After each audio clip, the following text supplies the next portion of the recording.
Lost at Sea is 77. That's right. We're getting down to the nitty gritty here. The final 15. It's hard to believe that we're this close to the end, but indeed we are.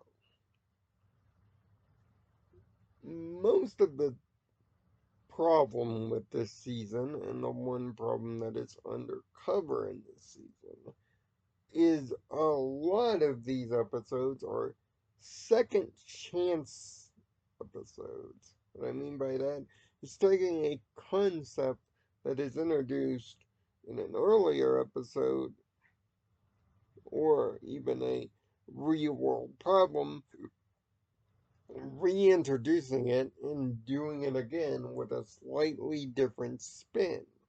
The last three episodes have been like this, and this is the fourth of which. Lost at Sea pretty much sounds like Logbook, but in reverse. Because now it's Yumi's diary that has gone missing. But unlike Logbook, we are automatically given the culprit and the apology. It's Hiroki, of course, Yumi's younger brother, doing younger brother things. But it's the aspect of how Yumi reacts to this that is the trouble here and the devastation. Yumi is, rightfully so, ticked off.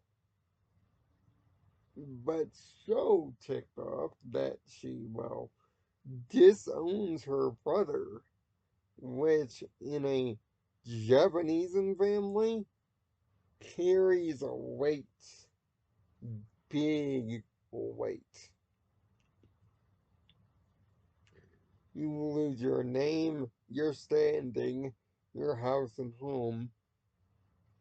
You lose the ability to talk to people. That's how bad it gets. Now, naturally, because this is a kid show made in France, given to an American audience, the consequences of such words aren't shown in full. But the emotional devastation is. Hiroki wants to correct the mistake and ask Ulrich to do it for him by just doing what he did in Logbook, handing Yumi the diary, everything's good, Hiroki's off the hook. But leave it to Odd to take something that is so simple and so unavoidable to a greater problem to once again turn it into a greater problem. See, he has a scheme to hide the book from Hiroki, to turn it into a game. Why? Because Yumi is repeatedly writing about Auric in the diary, and even has a picture of him. Auric doesn't want that information getting out because, God forbid, the love triangle might actually end. Irritating. So, as Hiroki is being led around stupidly like a dog from two fully grown, almost adults, Jeremy has decided to work on a William-based sonar scanner to go find the evil dude in the digital sea, at least where the real one is kept. Meanwhile, during that experiment, it doesn't go well very quickly, and on the way back, the Lyoko monsters known as Conkers show up. A short skid battle ensues, but it turns out that Yumi gets separated from the group. and cut off radar. Thus, the title of the series. So,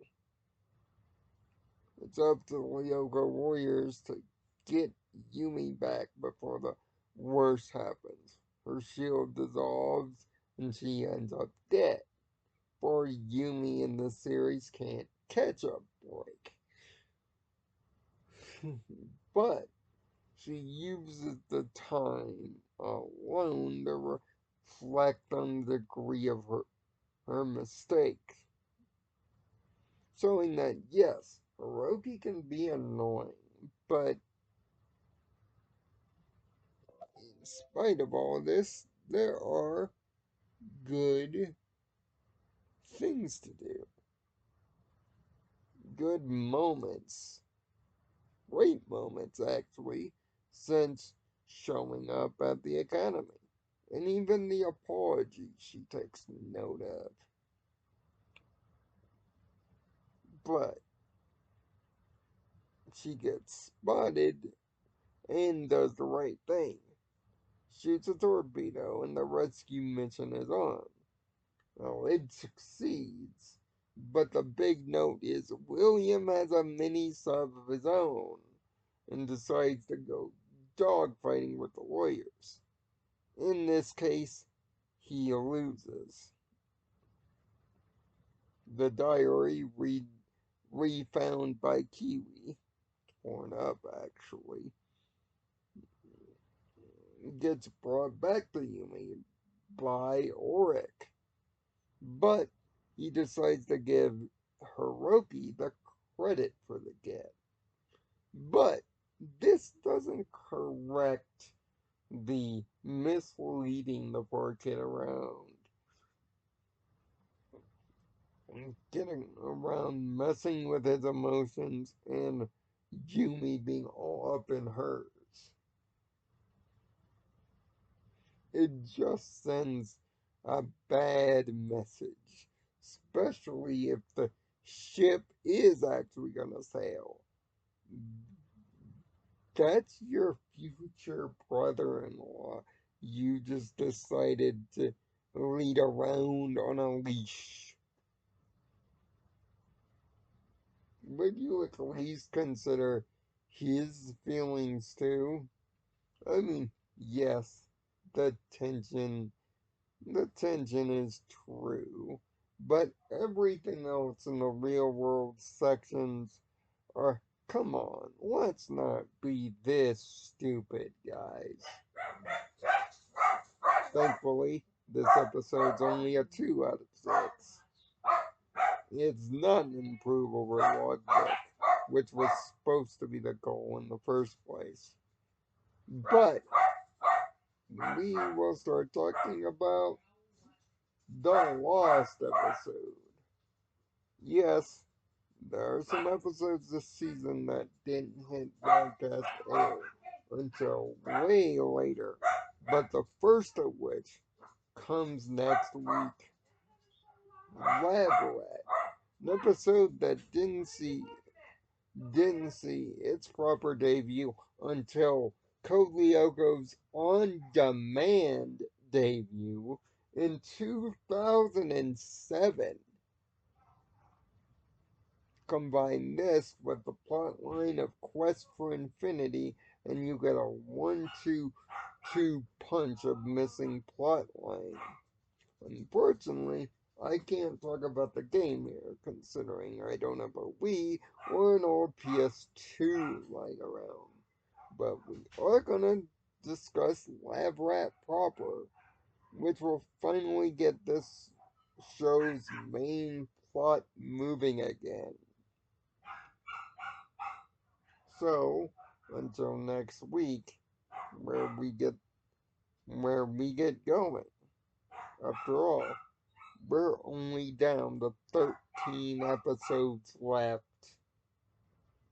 That's right. We're at the end game now. So I'll see you next Monday. Find peace in your own nirvana.